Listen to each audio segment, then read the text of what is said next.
핵무장에 치러야 할 때까? 핵무장론은 잊힐만 하면 다시 튀어나오는 이슈다. 정치권이 요즘 핵무장론을 서랍에서 다시 꺼낸 이유는 최근 안보 정세 때문이다. 북한과 러시아는 군사동맹 성격의 조약을 맺었다.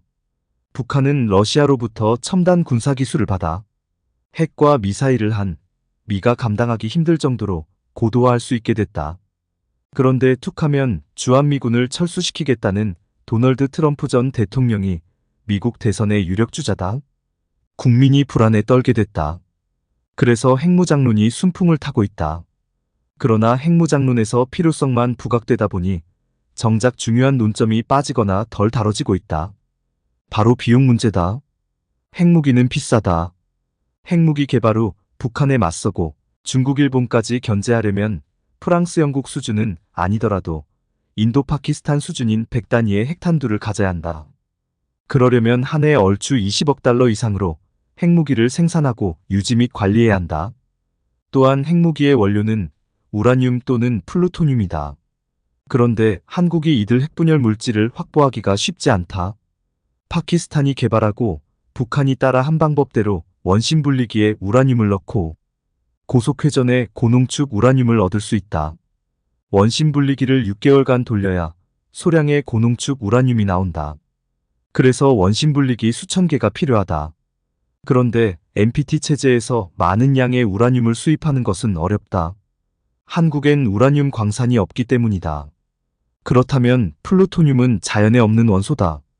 원자력 발전에서 사용 후 핵연료의 1%가량의 플루토늄이 나온다. 사용 후 핵연료를 화학적 재처리해 플루토늄 239를 다른 동위원소와 분리해야 한다. 그런데 재처리 시설을 건설하려면 돈과 시간이 엄청나게 들어간다. 안전 문제 때문이다. 일본 아오모리현의 로카쇼 핵 재처리장은 1993년 착공해 2012년 준공했다. 첫 가동은 2013년이다. 각종 이유로 18차례 일정이 늦춰지고 건설비는 2조 1930억엔으로 불어났다. 한국이 핵무기를 만들었다고 치자. 그렇다면 핵실험은 어디서 할까? 북한은 함경북도 길주군 풍계리에 핵실험장을 차렸다.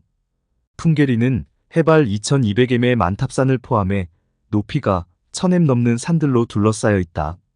북한은 화강암 안반을 뚫고 핵실험 지하갱도를 팠다.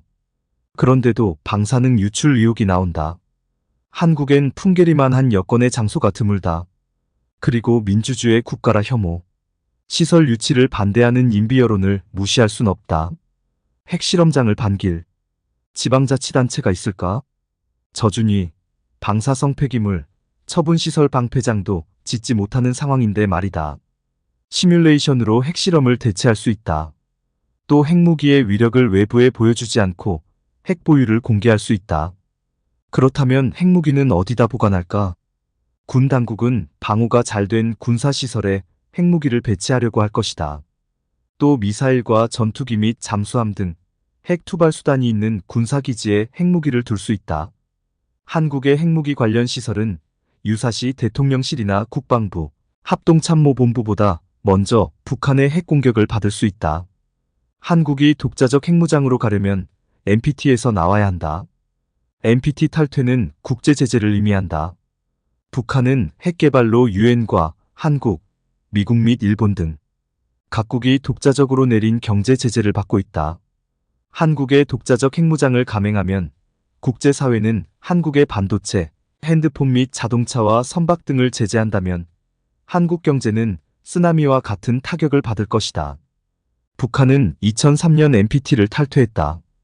그리고 엄청난 국제제재 속에서 생존하고 있다.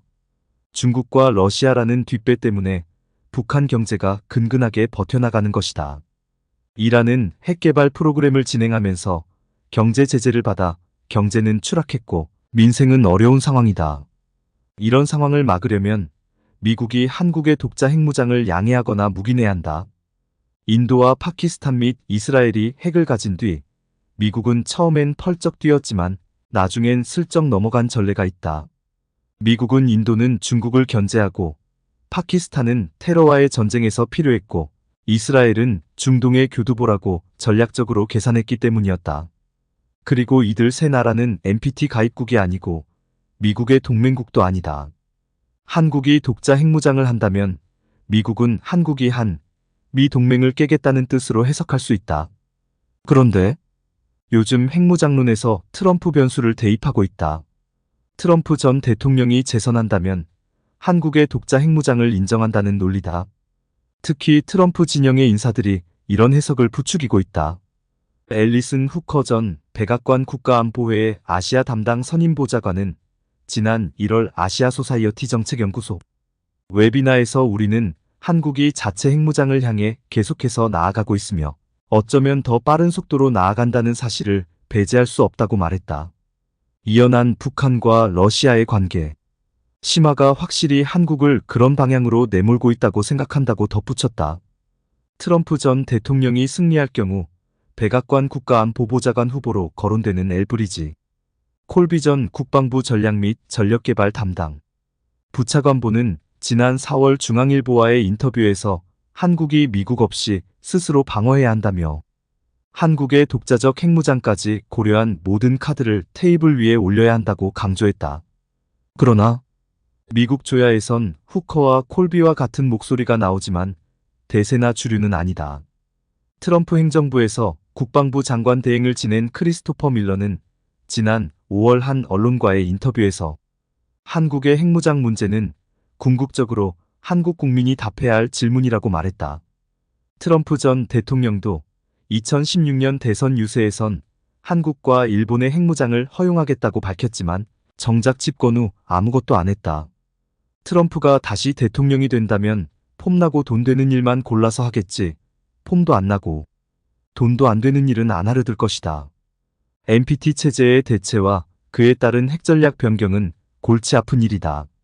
돈도 많이 들어갈 수 있다. 그래서 트럼프가 신경 쓰지 않는다고 보는 게 타당하다.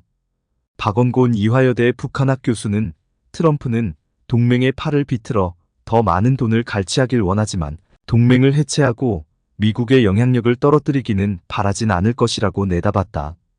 결국 한국의 독자 핵무장은 NPT 체제가 무너지고 미국이 눈 감아주는 상황에서만 가능하다. 그러나 현재 그럴 전망은 희박하다.